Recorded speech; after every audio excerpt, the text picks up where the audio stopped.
Of course, you mentioned na you're a mountaineer. Pero bakit ka nahilig sa farming? Ano ang profession mo talaga in the first place? Abogado talaga ako. Okay. Nagtatago bilang farmer. And actually, employed ako. Fully employed ako. Weekend farmer lang rin ako. Alright. So, employed ako sa Bangko Sentral ngayon. Abogado ako ng Bangko Sentral. Pero kapag Sabado at Linggo, iba yung suot kong hat. No? Isa akong farmer kapag Sabado at Linggo. Actually, lumaki ako sa probinsya sa Quezon.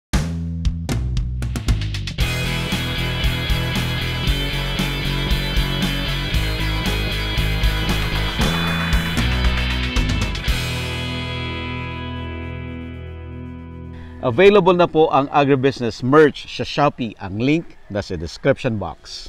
Mamalengke online sa onlinepalengke.com. Your original, trustworthy online palengke. Thank you sa mga donors sa aming Give a Grocery to Farm Workers Project. For donations, contact us. Pwede rin sa YouTube Thanks. Just click the Thanks button.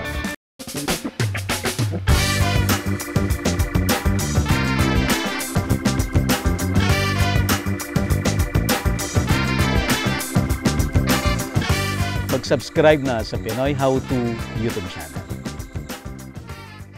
So talagang paglaki kang probinsya kasi hanap-hanapin mo yun eh. Okay. Kahit tumagal ka sa syudad, hanap-hanapin mo pa rin yung simoy ng hangin, yung green. So, masyado malayo yung Quezon para gawin kong weekend farm. Okay. So naghanap ako ng mas malapit. No? Nakakita ako rito sa Maragondon and napakaganda ng lugar para sa akin. And nung makita ko tong lugar na to, pumasok din yung idea na gawin siyang potential retirement business. Ganun. So nag-establish ka muna ng farm and then 10 years ka kamo doon? Correct. And then 10 years na kami doon. Last year ka lang nag-develop nitong second phase mo? Actually, seriously kinukonsider ko yung early retirement eh. Alright. So kasi parang hindi ko kaya maghintay until 65 tapos saka pa lang mag-start. Eh paano mo mapapalaki yung mga puno noon, di ba? Maghihintay ka pa ng 3-5 taon bago bumunga, ilang taon ka na noon. So nag-start ako early. Sabi nga nila, kung gusto mo mag-farming as a retirement, dapat pag 60 years, it's too late. Too late. Exactly. Too late. Tama yan.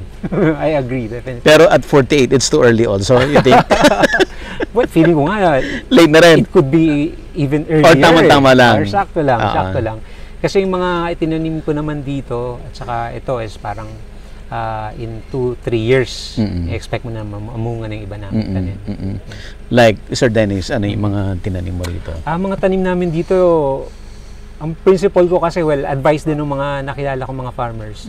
Parang consider planting mga high value fruit trees. Kasi compared, for example, may mga tanim akong makapuno.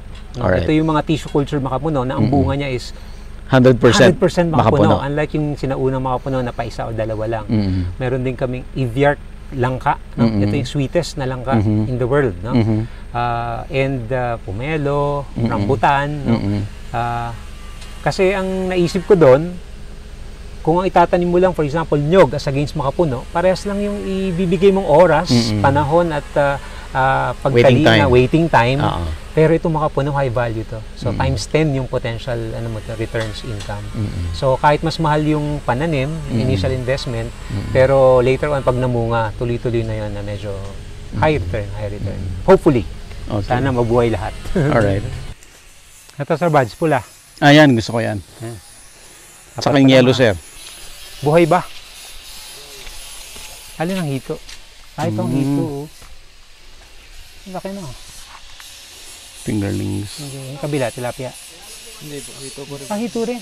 Nandun po Doon tilapia. Okay. Ayan, pakawalan nyo na dun sa baba. Ang dami, oh.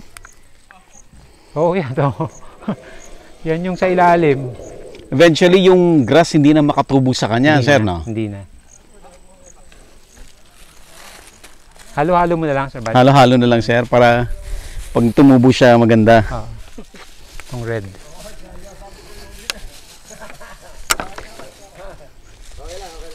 Maganda bulaklak dito, no? Yan, punta tayo doon.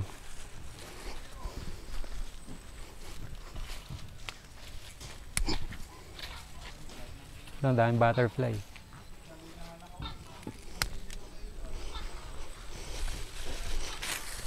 Bilis dumami. 2 months, 3 months. Ito yung passion fruit. Ayan. Ito naman yung pula na uwi. Oo! Ito yung pula na passion fruit. Meron pa? Tingnan. Oo, ayun Ang bango. oh, yun ang no? Very aromatic ang Bango.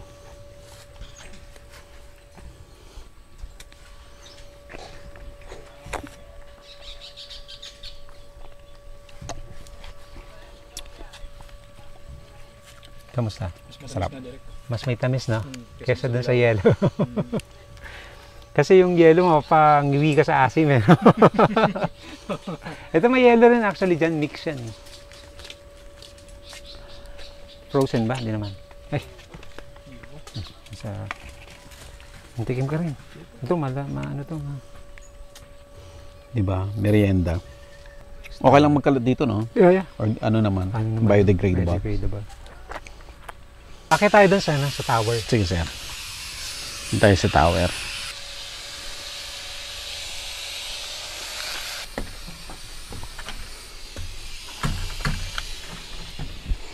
Oo. Ito inahabol namin for Saturday opening ng resto namin. Usually pag weekend mas may mga guests. Maraming tao. So, pinatapos nila. Saan pupunta to? Itong kalsada na to? Babalik siya sa highway. Ayun, highway na yun eh. Yan, no? So, babalik siya dun sa Babalik highway. na. At least may kalsada ka, ano? So, ito, ano lang, less than 2 years yung kalsada. So, nung magkakalsada, saka lang namin na-discover. So, nung 10 years na ako doon sa baba, hindi ko alam na may view na ganito. So, nung magkakalsada, saka lang kami nakarating dito. Saka mo lang binili to? Saka lang. Bago lang to. Last year lang to. Last year lang. Nag-start kaming mag-construct dito, November. Tapos March, nag-soft opening na kami. So, itong passion fruit mo, ilang months pa lang to? Buo na yun, 3 years lang. 3 months pa lang. Yung passion fruit natin, baka may bunga na sa taas yun, hindi natin alam. Posible. Although passion fruit naman, naabangan mong malaglag. Oo. Para alam mong hinog na. So, abangan mo sa baba. Kaso may manok sa baba. Ay, Bakit kinakain ng manok? 4 to 6 months. Pero ito, 3 months pa lang. Namunga na eh. O kasi ilang months na yon nung tinanim natin yon galing kay Kuya Edgar. Quezon ba galing yan? Laguna. Pero yellow, no? Usually sa yellow. Yellow. Magdala ka rin ng red passion fruit, tas yan mo, sabog mo lang. Hindi naman siya maselan. Ang dami ng butterflies dito, no? Magandang gawin mo siyang yung kung mahaba na driveway. Tunnel, no? Yeah. Ganda. Saka tumatagal siya eh. At least 2 years na mamumunga siya. Bago siya bago mag-replant. Once na nagbunga na siya, Tuloy-tuloy na. tuloy-tuloy na yun. Wala nang tuwil yun. Oo. Tuloy-tuloy na yun. Yan masarap i-serve sa resto. Kasama yan doon sa mga namin. Kaya pinaparami namin. Tapos doon sa kabilang farm, yung buong bakod ko doon, puro passion fruit. Ini-imagine ko talaga itong mga flowers na to. Yung isang buong hill talaga na gano'n. Yeah. Isang buong hill. Yes. Tuloy-tuloy lang yan. Sabog ka lang ng sabog. Di ba? May area ka doon. No? Tapos ganyan, no? Daming butterfly. Di ba? Oo. Ang gandang tingnan. Yung sinya, the best. Sinya, Mas matagal siya kaysa sa Cosmos. Cosmos, mga 2-3 months. Yung sinya, mas matagal ng konti. Pero ganun din, tuloy-tuloy. Bulaklak. Tatanim mo lang. Ang marketing mo, Facebook lang? Facebook pa lang yan. Talaga? Tapos invite ang mga na-invite ko na rito, sa ngayon kasi puro Cavite pa lang yung market namin eh. So, in-invite ko yung mga known vloggers in Cavite. So, dun din kahit pa paano dumadami yung namin, followers sa Facebook. Mga queries. balita mo ako pag may mga nag-book dahil sa vlog natin. Of course. Sigurado yan. Pero ito yung nauso rin, no? Yung parang weekend getaway. Ano? Nakita ko yung isang post mo yung sa North. Yung meron dalawang... Yeah. Maganda yun, no? Laki daw yung development, no? Grabe yun. Pag open nila, Puno ka agad. binubog talaga. May swimming pool yun. Yeah. Oh. Swimming pool kailangan sa taas for private. Tapos yung owner nun, si Sir Allen, ang term sa engineer siya, pero ang tawag sa kanila ay Imagineer ng Disneyland. Oh. So sila yung nag-iisip Title. ano ang next na Attraction. attraction na gagawin. Yun ang work nila. Yun ang work niya. So kaya marami siyang ideas. No? Yung mga ideas niya. Ang napulot ko sa kanya na idea, pag gagawa ka ng resort mo, or kagaya nito, dapat meron kang isang structure na mag-stand out na makikilala ka Yun yung dahil trademark. doon. Yan ang trademark mo. So sa kanila yung ganun. two hands. Tama nga naman. Parang yun ang trademark. Yun yung nag-stick sa mind ko na sinabi niya. So may idea na ako ng gagawin dun sa... Hindi ko pa alam kung ano yung idea. At least may idea na ako na dapat meron ako i-build na gano'n. Kay Sir Christian, yung ano naman, yung tower niya. Yung tower niya. May ganito siya. Yung sa Sorsogon, may ganito siyang tower. Pero bawat floor, isang room yon. So, may elevation, may pero view. ano lang talaga, ganyan lang siya. Cafe in the sky. Cafe yung dan sa Yung taas. tok-tok. Okay. 5-story. Taas. Taas. Nasa tuktok ng bundok siya. So, Tapos tinaasan pa niya. 360. So kita mo yung river, kita mo yung Kita ang dagat. malayo sila ng dagat, no? Pero yung river Yung river na connected Nakikita sa mo dagat, yung yan ano. nakikita mo. Ganda. Tsaka mayon. Mayon. Wow. Ganda ng view na. Ayan. Tama. Ang kulang na lang namin yung tree canopy. So yung mga malalaking trees na lalagyan namin ng interconnecting Yung parang nagaganon siya. Yes. So, pwede ka mag-tour dun sa treetop. Ano ang pinaka-highlight nitong is this a resort or campsite? Anong tawag mo sa kanya, sir? Tawag namin is nature adventure site. Nature adventure site. Kasi meron kang good view of Malamang yan na yung title natin. nature adventure. Hindi, may adventure activities.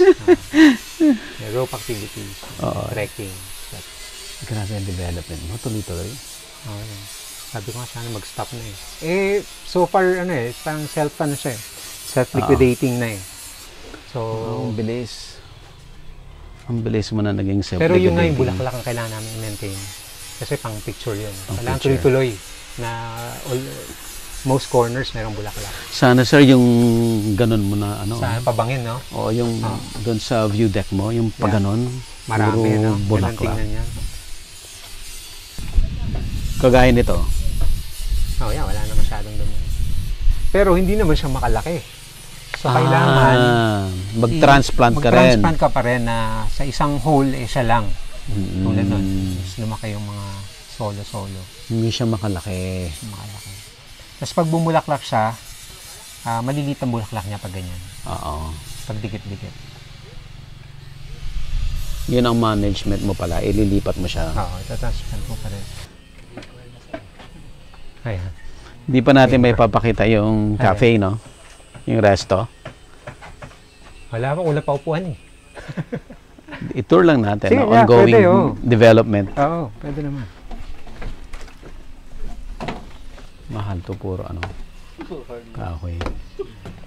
Na. Nakuha ko to sa Baguio nang umakyat kami last month. Oh? Sinakay ko sa pick-up. Pero hindi pa polish nun. Ganito na. Ano na siya, sanded na siya. Ako na lang varnish. Anong wood kaya to? Acacia daw. Acacia. Doon sa La Union, sa pababa, doon ko siya nabili. Mahal. 8,000. Sinakay ko sa likod ng pick-up. Kaya naman. And mag-open ka rin ng cafe. Yeah, correct. By next week, i-open namin yung cafe dito. Yun yung unang hinahanap ng mga guests namin. Okay. So, nag-stay sila rito for 2 or 3 hours. Siyempre, magugutom yung mauuhaw yan. Ginagawa pa namin yung cafe. Pero by next week, open na yan. I-open na namin yan. Napaaga lang kami konti. Oo nga eh. Ito maganda, sir. Explain mo to. Anong inspiration mo rito? Alin? Ito, may guest kami dito, Sir Buddy. Oh. Nag-tour lang siya dito, tapos tinawagan niya ako. Oh. Sabi niya, sir, baka marami kaming rito, kahoy. Ito yung sa rolyo ng kable. Kunin mo ng libre to, sabi niya. Baka may paggagamitan ka sa resort mo, sabi niya. Sabi ko, sige, dali mo lang rito. Kahit wala pa akong idea kung anong gagawin. Kasi kahoy yun, sayang eh. So, ang binayaran ko lang yung tracking. Sinundo ko doon. So, 1.5 lang ang gastos ko. Binigyan ako 100 piraso ng ganito. Ayan, tapos ginawa ko lang na ganyan. No? Pero at least open air. Pasok pa rin yung hangin. Oo. Pero at least sa akasangga ng ulan. Ayan. Inano lang nila. Kininis ang konti. So, Kasi maganda rin, sir, dyan sa labas mo. Puro flowers din. Pwede, no? Pwede, no? Yan. Lalagyan namin yan. Oo, maganda, no? Combination. So, libre itong kahoy na yan. Bilog-bilog na yan. Ganda ng lamesa. Ano naman to? Acacia. Acacia. Oo. Century tree to. Oo. Nabili ko dun sa taga rito na nagpapabahay. So, sobra niya to. So, binenta niya sa akin. Ganda. 12 feet. So, by next week, sana maka-open na kami ng restaurant. Resto. Anong pangalan ng resto mo, sir? Ano lang to? Dagisdis Cafe lang. Ganun ang idea namin. Ano ba yung Dagisdis? Dagisdis is parang nagtanong na ako rito anong old term nila sa bangin eh. So sabi nila, Dagisdis. nung sinaunang panahon ng tawag niya, Dagisdis. Dagisdis. Pero pag sinearch mo naman sa internet, ngayon, ang isa pang meaning ng Dagisdis is hampasan ng hangin. So sakto rin kasi dito lakas talaga ng hangin. So siguro yun din yung... kaya nga siguro. Yun din, kaya tawag nila Dagisdis. So hindi baryo yung Dagisdis? Hindi. Ang baryo dito is Layong Mabilog. So yung Dagisdis, kinoin lang namin siya as name for the resort. Ito, Sir Buds, itong puno na to. Kalumpang ang tawag nila. Kalumpang. So baka yung kalumpang sa Marikina, may ganitong puno before. Kasi diba yung kamyas, may kamyas. Ang maganda rito sa puno na to, 4 seasons siya. So nagbabago-bago? Nagbabago-bago. May period kulay na, walang dahon. May period na pink na flower siya. Pink ang flower niya. Tapos may period na spring na puro green, light green. Yan, may fall, spring, summer, and fall. Maganda yung puno niya. Tapos matagal na daw yan. Hindi lang siguro ganun kabilis. So parang yan yung landmark dito sa area na to, Kalumpang. May bunga siya. May bunga siya. May nuts. Tapos yung isang kaibigan ko, sabi niya, kinakain daw yung nuts. Talaga? Oo. Kinain niya sa harapan ko hindi naman siya natumba. So, ibig sabihin, edible na siya. Pag uwi niya, may 4 hours na bago mag-effect. Kasi mga taga rito nagulat. Hindi naman kinakain dito yan. Sabi ko, kinain ng kaibigan ko wala na nangyari sa kanya. Pero ang niya, yung bulaklak niya mabaho. Mabaho. Pero maganda. Kulay pula. Pero mabaho.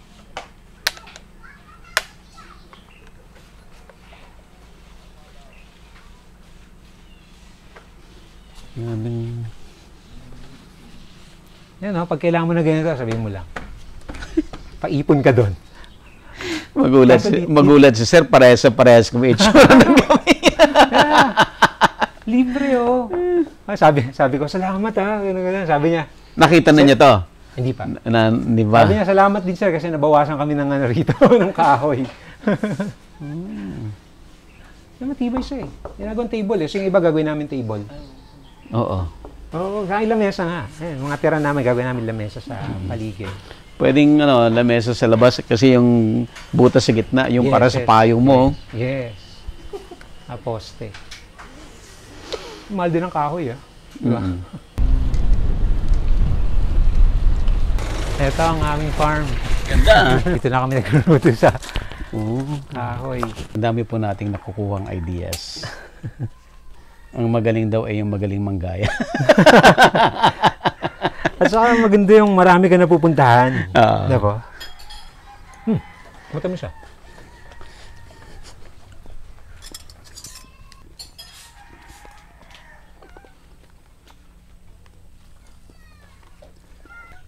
Yung kay Jigs, yung ilo na yan galing sa akin, bigay ko sa kanya. Napaparami na niya, nagbebenta na siya ng ano niya, ng fruits. Galing pala sa yun? Namigay ako sa BSP si Sir Jigs, ang bilis niya magpatubo. Every weekend yata, nandun siya sa farm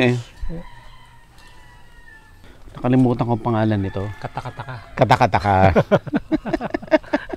Katakataka. So, nung elementary ko kami, kinukuha yung dahon, ilalagay sa notebook, sa libro. Tapos mag-uugat siya. Yes.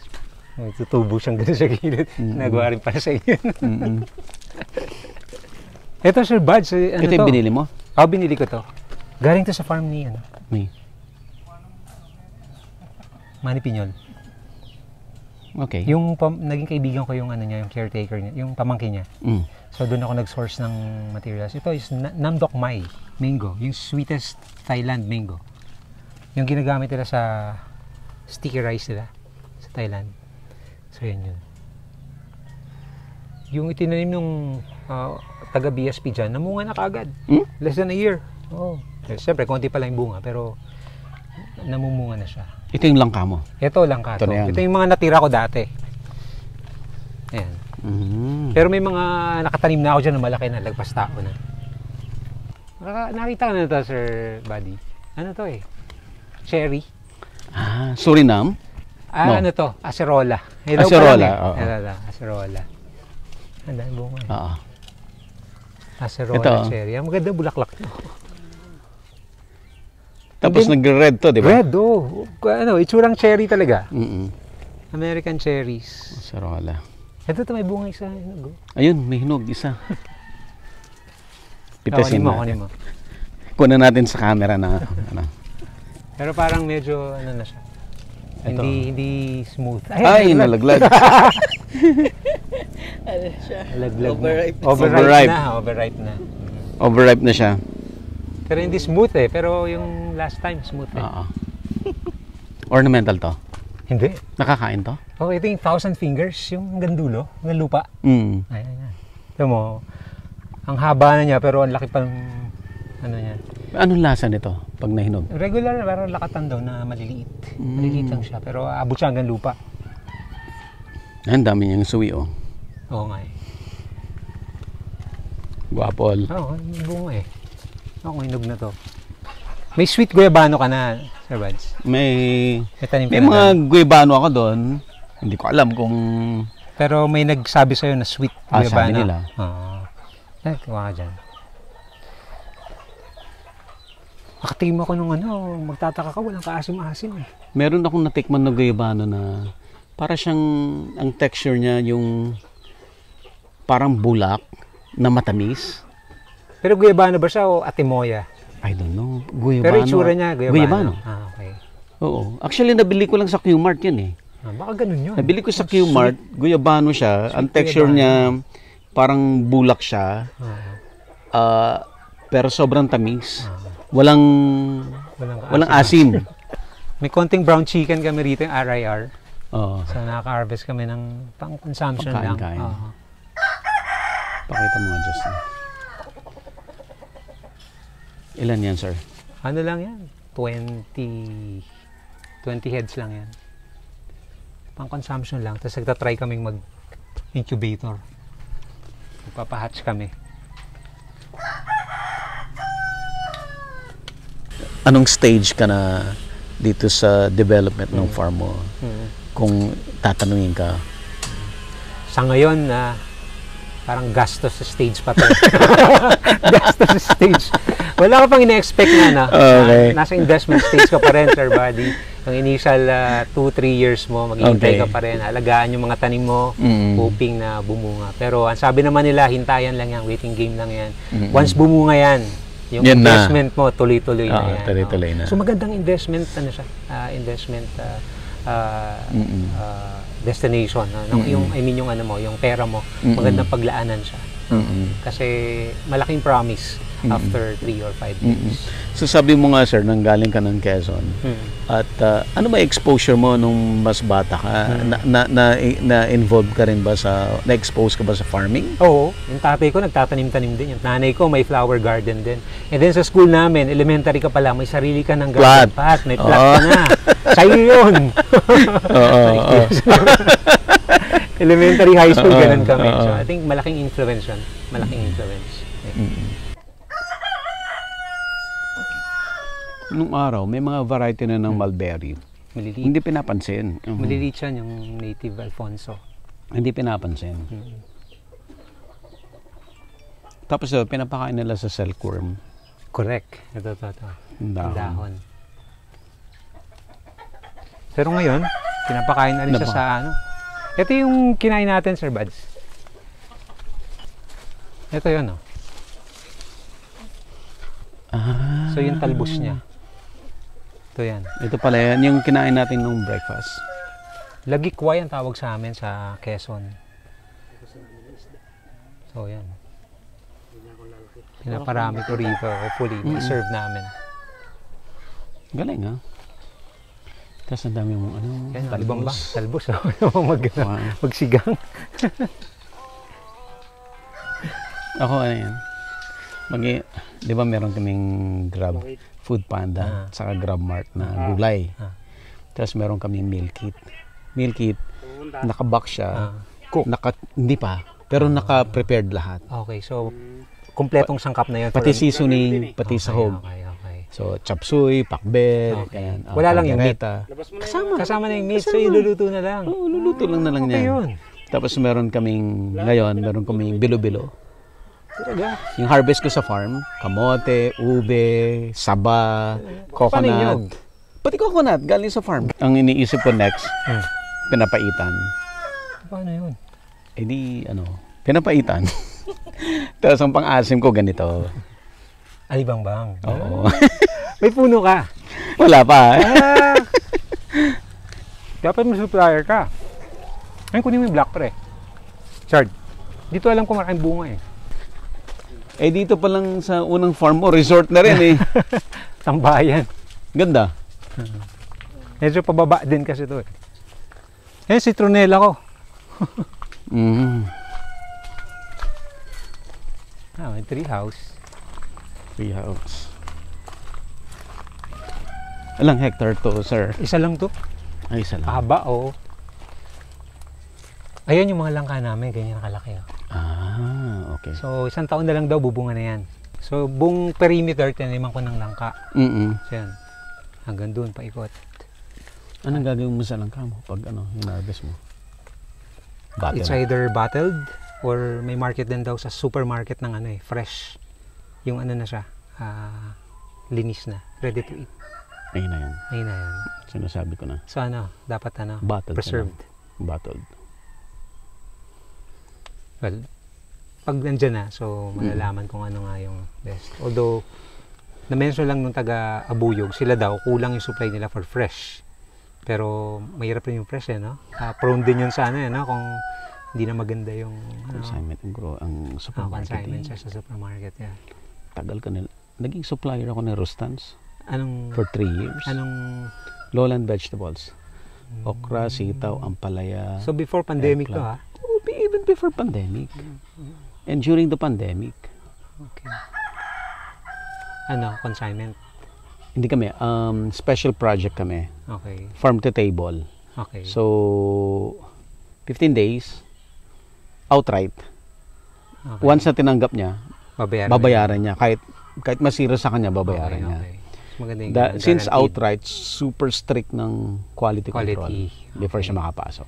So, hindi lahat ng dadalin mo, meron talaga. Meron reject. Ang gusto nila, given na may marireject, so pag mag-deliver ka, may pasobra ka. Pasobra. Para yung may marireject, may pagkukuhanan sila. Loss mo yung reject. Hindi kumikita. Mahina. Sa yung tanim yun, hindi. Angkat din. Wala pa akong tanim. Meron akong mga farmer na sinusuport. Supplier. Ang hirap, pero mo, bibigyan mo ng ikaw magpapatanim. Tapos minsan yung farmer hindi honest. Ibibenta sa iba. Talaga? Sa baka hindi rin, kapag wala ka, hindi rin nalagaan masyado. No? Hindi, alagaan niya. Pero yung produce, hindi lahat sa'yo. Okay lang sana kung unahin niya ako. Then after that, di ba? Hindi Yun ang mahirap. Yung mga ganun naman, hindi na nakakaulit sa akin. Sa bagay. Pag once malaman mo, siyempre tsugi na. Wala na. End of term na. Bahala ka. End of term na. Kahit lalapit siya ulit, tapos na. Tapos na, Doon sa baba, may mga sagingan kami, pero sa ilalim na nandun yung longkong namin. Pinapalaki ko yung longkong. At saka... Mabubuhay dito pala, longkong? Buhay naman. Mga ganyan taas na At saka yung Thai coconut, very sweet yung niya. Yung sabaw niya. Yung sabaw niya? Oo. Yun ang So eventually, pag malaki-laki na yung mga nyog, malaki na 1-year-old na tatanggalin na namin yung saging or babawasan namin yung saging. Pang-cover lang talaga siya. Pang-cover lang siya. Shade lang siya. Pang-shade. Pero ang saba, ang saba is one of the best seller. Hindi siya, hindi siya saka matagal lang, saka hindi bumabagsak. Well, of course sa Manila, ha? Hindi ko alam dito sa farm. Dito, piso-piso lang dito No. Kaya dinadala ko sa Manila, sa village namin. Para ibenta. Surprisingly, mabilis siya. May saging ka rin doon? Meron. Pero nag-order ako sa Davao. Paparating ako. Pwede medyo mahal na yun. Well, ng fruits or ng pananim? Pananim. Pananim. Okay. Tissue culture. Pero mga ganyan na siya malaki. Sure yun. Yung the feature ko rin, kay Sir Gruber, Rosette. Hindi ko pa napanood yun. Yung cacao and banana. And banana. Order. Konti lang. Saba tuloy-tuloy di ba? Nagsasoccer siya kasi. Pero ang management mo sa kanya, yung isang plant, magtitira ka lang ng isa na suwi. Okay. The rest of the suwi, kailangan mong tanggalin. Ita-transplant mo yan. Okay. Ito yung yung tatlong dito. Isang namumunga, isang medium and then small.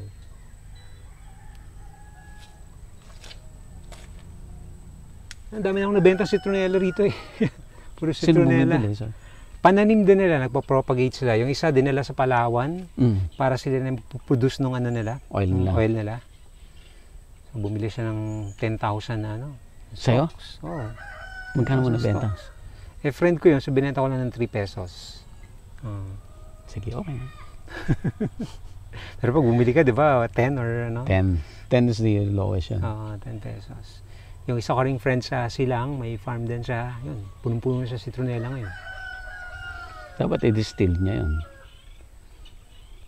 Eventually, mga maliliit lang na distillation system. DIY lang? Oo, DIY. Pero kasi siya pag nataniman mo na siya, talo na yung damo sa paligid. Talo na yung damo. Tsaka ayaw daw ng ahas. Exactly. Kaya rin kami nagtanim dito para so far, tagal ko rito, wala pang nakitang ahas din Oregano rin yata, anti-snake din. Yan, tumataas yung mga mulberry namin eventually. Sabay-sabay na hindi ko pa na-prune kasi kaya wala pang bunga. Pero dito may bunga dito. Pag nag-prune ka, gaano kalaki ipuprune mo? Kalahati. Kalahati niya? Oo, pinakalahati ko siya. Para mas maraming bubunga. Huli mo na kaagad siya dyan. Para heavy pruning. Tapos kakalbuhin mo siya. Talagang? 0 dahon. Tapos pag suwi nun, bunga na. Pag minarket mo pa, ang dali-dali lang mabuhay nito. Ng Ang experience ko, kapag minarkot mo siya, Mm. adult ka agad siya, mas mabilis siyang bumunga at lumaki. Unlike yung ganon, Yung stick, parang ano. ang tubo niya, malambot pa. Oh. So dyan, ang dami ng bunga kaagad.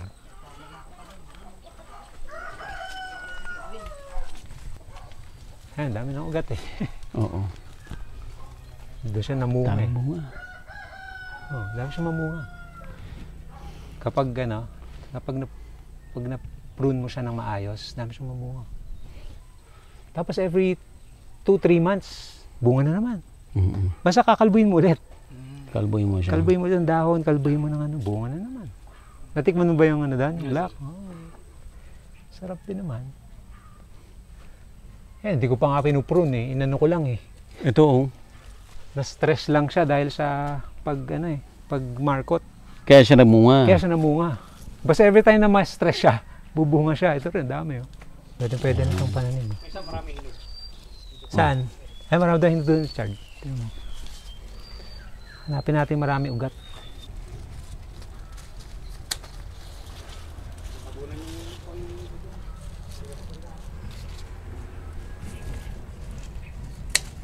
Dahil ugat. Ano?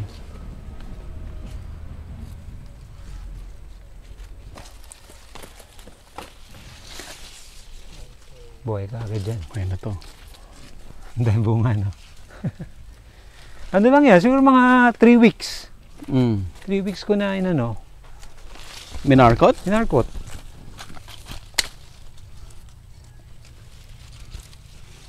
Kaya ang bilis na mag-propagate niyan. Pengirin ako ito. Oo, dami dyan. Doon sa likod. Pwede yan sa paso.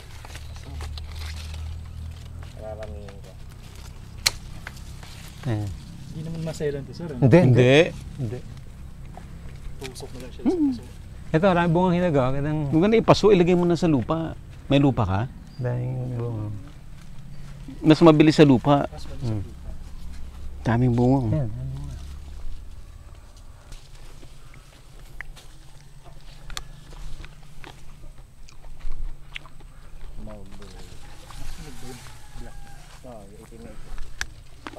Oo, kunin mo yung itim. Sarap. Mas matamis pag itim. Ano kayo? Ganda na ugat to.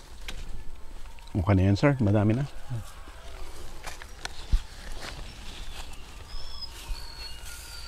Mabilis ng paramihin niya. Pwede mo ilagay, sir, sa bukana mo, no? Parang ano siya, welcome ano mo siya.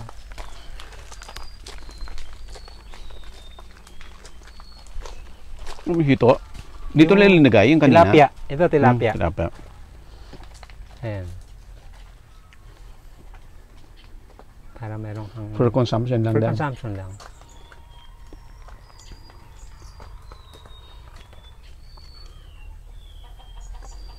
Magdala ka ng ano, diba? Sige, sir. Sobra na rin. Isa lang. Eh.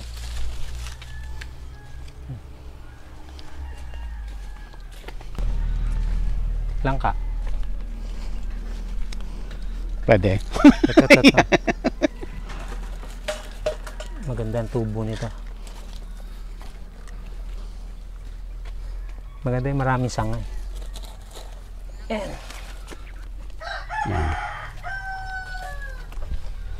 Dapat daw, pag magtatanim ka, at least 2. Bakit? Mamatay man, Mm. meron pa. Saka yung iba, kailangan niya ng ano, di ba? Pollination. Cross-pollination.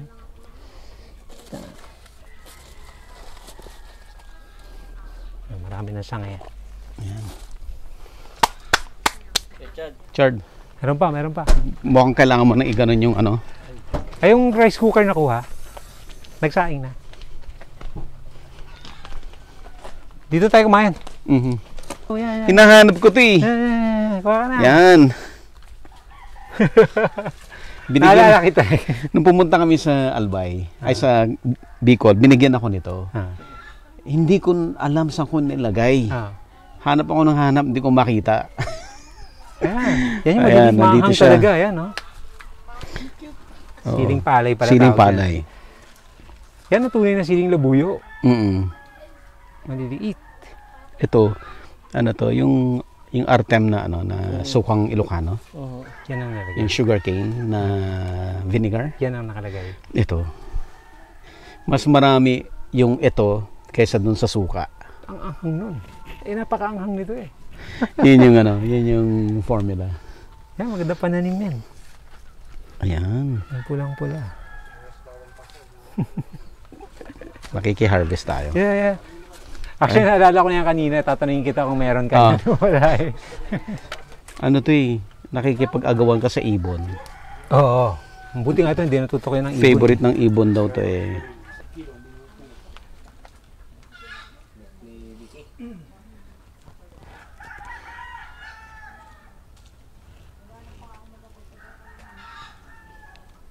Pararamihin ko sa farm. Oo, ganda yan. Dahil bunga. Isang puno lang to, sir. Oo. Dalawa. Isa lang. Dalawa ba? Okay, then. Hindi magkaugaga eh. Madami na to, no, sir? Oo, maraming buto yan. Ito, may naputol pa. So, yan.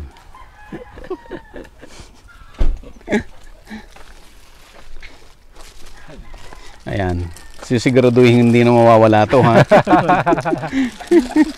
Yung yellow ka imito, wala ka ba? Wala. Dapat magtanim ka. Ito. Ako, nahiya na ako. Hindi, okay lang. Dami akong sobra dyan. Bumili ako ng marami pantanim ko. Mas mura kasi pag bulto eh. Isang taon lang. Ibang itsura, no? Oo, hindi siya regular na kami. Isang taon lang, bubunga na yan. Ito Ano mo na, Chard? abyo. Abyo. Pero sa abroad, ang tawag sa kanya is Brazilian kaimito. Yellow kaimito. Ay, nandyan ko, ganun pa lang. 1 year na namumunga na eh. Konti lang ang bunga. Pero yung sa Paranaque ko, 5-year-old na. Dami. Dami mamunga. Ito namang mangga na to galing kay if nabalitaan mo na alam mo yung manggoming? Nabalitaan mo na yung manggoming? Manggoming is the tawag dito? Guinness Biggest record to. for heaviest mango. 3.6 kilos. Ito yon. Galing kay so, nagpo-propagate for free si Ma'am Socorro ng Iligan. Pinapamigay niya. Pwede mong Iligan, no? Iligan City sa Mindanao. So, may tumutulong sa kanya, si Ate Glod sa si Kuya Ray. Sila yung nagpo-propagate dito sa Luzon. Tapos, ang target nila is ma-distribute sa buong Pilipinas for free. Namimigay sila. Ma-feature nga. Oh, heaviest mango sa Manggoming.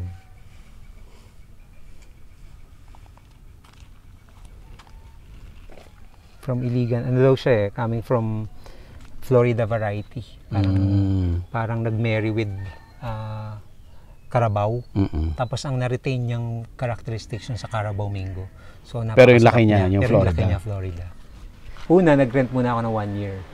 Tinignan ko muna kung maganda. After that, binili na namin.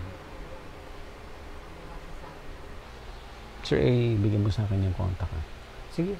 Solar pump. Priority ko talaga ngayon. Tubig. Before pa dapat ngayon siya talaga gagawin na hindi pa kailangan yung water. Kasi pag medyo mag-summer konti, mayayari kami. Kasi ang dami na naming tanim eh. Yung tanim. Ako, ang daming namatay na sa akin, rambutan. Kasi hindi ko nadiligan ng summertime. Ang haba nung summer dito this year, December to March or April. Talaga? Walang Sobrang dry. Sobrang dry. Lakas ng hangin pa. So dagdag pa yun sa pagsipsip ng ng tubig. Kahit anong dilig namin, hindi kaya. So inayaan namin. Kaya nung simula nung tag-ulan, na kami, tanim na para makabuelo yung yung makaugat. Diretso kayo yan sana? Farm? Di pa? Hindi, tomorrow. Harvest kami tomorrow. Anong harvest ng sili? red at saka green at saka upo. Green Yan, is pang sinigang. pang sinigang. Yun pa lang na-harvest namin.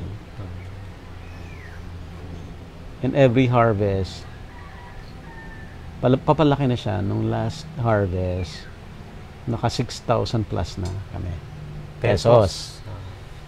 Maliit lang yan. Pwede na, no? So, Every week yun? twice a week. Twice a week? Bon. Pwede na. Not bad. Not bad, ah. Magaling si Kuya Nomo. Gano'ng kalaki yun? Yung 1,000, sili namin, 2,000? 1,800, no? Maliit lang, ah. 1,800 hill. Yung green, 1,800 din yung red. Tapos yung upo namin, maliit lang.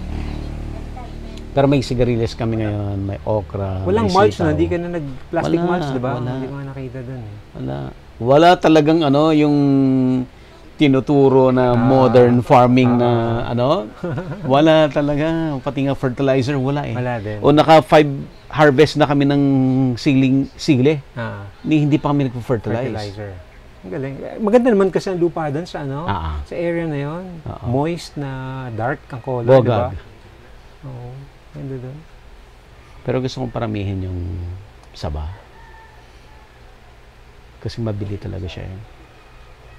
Tsaka hindi bumababa yung presyo. Bumababa yung presyo. Sa Manila, 50 ang kilo niyan eh. Oo. Pero pag Balintawak, siguro mga 35 Per kilo? per kilo. Talaga? 35. Pa rin, ha? Patas. Kita ko na doon, 35 per Baka kilo. trader na nga lang. Dito mura eh. 35. Mura pa dito. Yung transport lang ang problema mo. Yan lang. Maliit lang ang aming dito. Starting na lang. Pero malaki na yung develop mo rin, sir. No?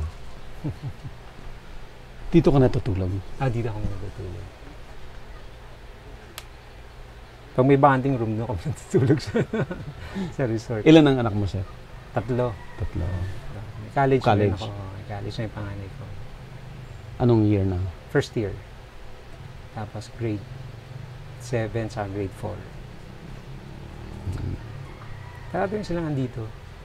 Pag weekend.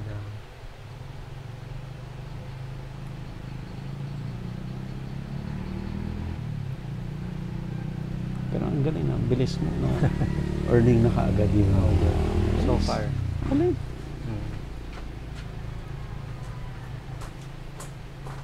Kailangan lang masustain yung yung marketing para tuloy-tuloy yung tsaka every few weeks siguro may bagong attraction para something new. Talaga?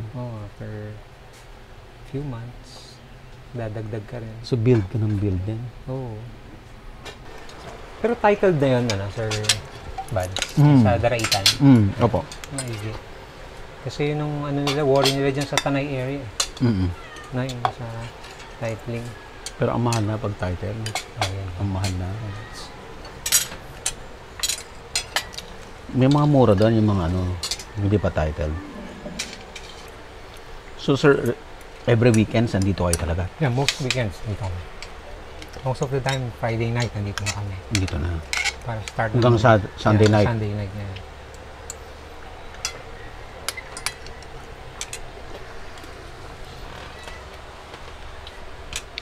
Anong department ka sa BSP, sir? Nasa international operations part. Paano yan? Ang primary na hinahawakan ng international operations yung foreign loans, investments, or anything about foreign currency, foreign exchange.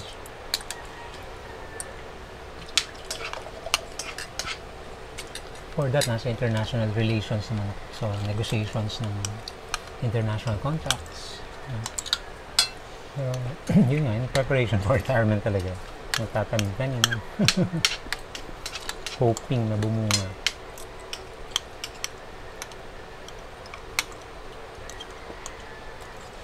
At least you started early. May expectation ka ba dito, sir? Actually, dito may mga kaibigan ako na financer ko din. Alright. So, nasa abroad sila. So, sila sigurado may expectation Okay. on the returns. tingin ko naman magandang yung potential. And bumibisita rin sila rito every once in a while. Nakikita naman nila, and then nagre-report din ako sa kanila nung kung gaano karami yung guest. And then sinabi ko rin, ang plano kasi namin is tuloy-tuloy yung development until such time na medyo puno na yung resort ng every corner meron kang activity. So far, tuloy-tuloy pa rin siya. And hopefully within the year, makasimula na kaming mag-expect ng return on investment. Hindi man 100%, pero tingin ko within the year may babalik na. So parang corporation ba to, sir? Hindi naman, sir. Ano lang? May investors ka lang? Investors lang. Okay. Hindi ba mahirap yan na may mga investors ka? Kailangan may trust and confidence eh. Tama. Kailangan may trust and confidence. Kaya, yun lang talaga, no? Pag wala yung trust and confidence. Prone to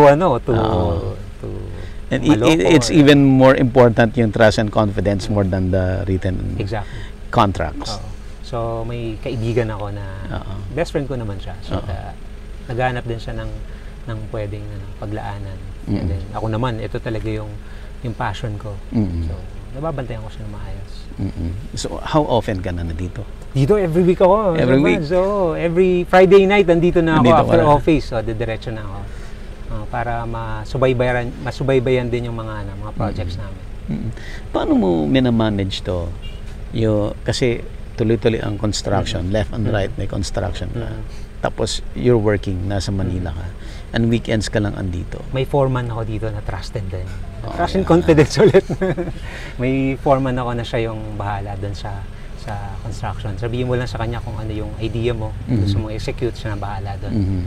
Tapos doon naman sa resort management, meron akong trusted din na siya yung naghahawak ng income, siya rin nagpapasweldo na doon sa mga tauhan.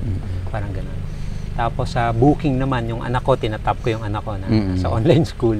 So siya naman yung nagmamanage ng booking namin. So basically, Sabado at Linggo lang talaga ako engaged dun sa resort kasi may ibang tao na nagmamanage for me.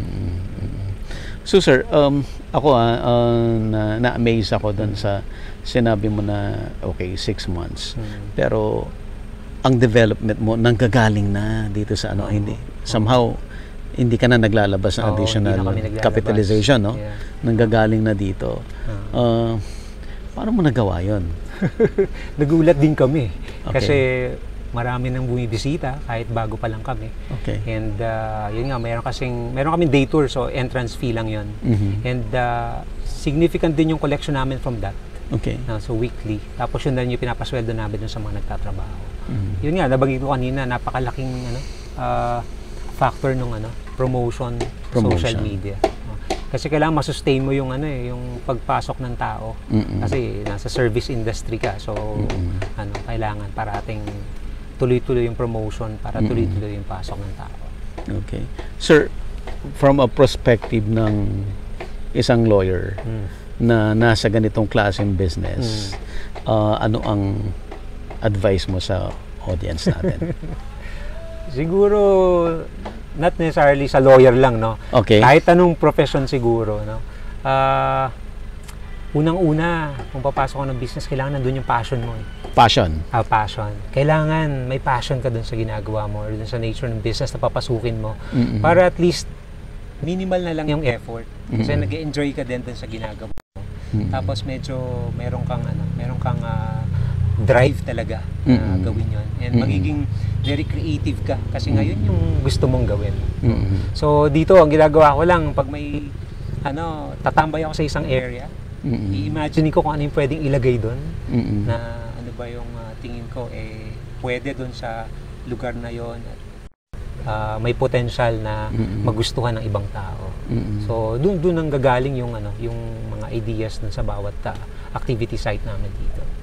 Paano mo mini-maintain yung trust and confidence nung friend mo sa'yo? Yung investor mo sa'yo? Oo nga, no? Hindi, parating constant update lang din. Constant update? Constant update. Yung mga tao mo, paano nare-retain na may trust and confidence ka sa kanila? Sa kanila? Kasi tingin ko, mahalaga na klaro from the start kung ano yung expectation. Okay. So halimbawa, ipapagawa ko sa kanila para hindi ako ma-disappoint in the end. Dapat klaro kung ano talaga yung gusto ko. Tapos sila rin, I get their inputs kasi mas knowledgeable sila how to execute it eh. So even before mag-start yung specific project? Dinidiscuss na namin kung ano yung gusto ko. Okay. Tapos I let them execute it. Tapos merong picture updates para at kung merong kailangang baguhin, mababago at earliest time. Kaya yung mga workers namin dito, daily workers sila, hindi naman sila full time. Kasi ang full time namin dito 2 lang rin. So yung mga workers namin, since tuloy-tuloy yung project, tuloy-tuloy din yung engagement namin with them. Mas efficient ba yung ganung klaseng management? Dito tingin ko yung daily, mas okay yun. Mas okay. Sir, promote mo yung Promote. itong ating resort. Oh, yeah. Unang-una, salamat Sir Buddy for visiting Dagisdis ng Maragondon. So, napakalapit lang po nung Dagisdis ng Maragondon sa Maynila. So, 1 and 15 minutes or 1.5 hours, nandito na kayo. Pero nakita nyo naman yung mga view dito, parang napakalayo dun sa ingay at busyness ng Maynila. So, parang siya, sanctuary or parang retreat area siya ng mga taga Maynila, ng mga guests namin. So, yung iba tumatambay lang dito whole day, nagre-relax lang sila. So, sana yung viewers ni Sir Buddy dumalaw dito. Dumalaw din dito sa amin. Sir, contact details. Dito, pwede nyo makita yung Dagisdis sa Facebook po, Dagisdis ng Maragondon. Okay. Yung booking namin, medyo kasi small time lang kami. Doon pa rin yung booking namin sa Messenger. Through Messenger? Through Messenger. Okay. Basta message lang sila. Active naman yung nakabantay sa amin. Nakabantay. Ayan. Okay. What else, sir? May gusto ko pang ano ba? Siguro, Sir Buds, per experience, yun nga tulad na pag-usapan natin kanina, kung magre-retire ka at gusto mong busy ka pa rin or may business ka after retirement, huwag mong hintayin yung 65th birthday mo para mag-start. Mag-start ka early, 5 years, 10 years earlier. Para day 1 ng retirement mo, enjoy ka. Enjoy ka na. Hindi stress. Hindi ka stress, magsisimula ka pa lang, kaya ko bang matapos to, may ROI ba? Baka hindi mo na mahintay yung return on investments mo. Or worse, yung retirement mo, magastos mo sa pag-develop ng farm. Exactly. Wala ka nang maubusan ka. Siyempre, business yan So may risk element yan Hindi ka pa rin sure. So at least, kapag nasimulan mo sa maaga, natuto ka na dun sa experience mo. Hit and miss din yan Pero at least, by the time na mag-retire ka, siguro stable na. So may enjoy mo. So, prepare early for retirement. Ayan. Hashtag natin. So iba rin po yung iba rin yung insights, iba rin yung natutunan natin for today coming from a lawyer nasa farming. Ayan. Thank you, sir. Yeah, thank you so sir, much. Thank you. Available na po ang agribusiness merch sa Shopee. Ang link nasa description box. Mamalengke online sa onlinepalengke.com, your original, trustworthy online palengke. Thank you sa mga donors sa aming Give a Grocery to Farm Workers project. For donations, contact us. Pwede rin sa YouTube Thanks. Just click the Thanks button. Agribusiness, how it works. Instruct, inspire, succeed.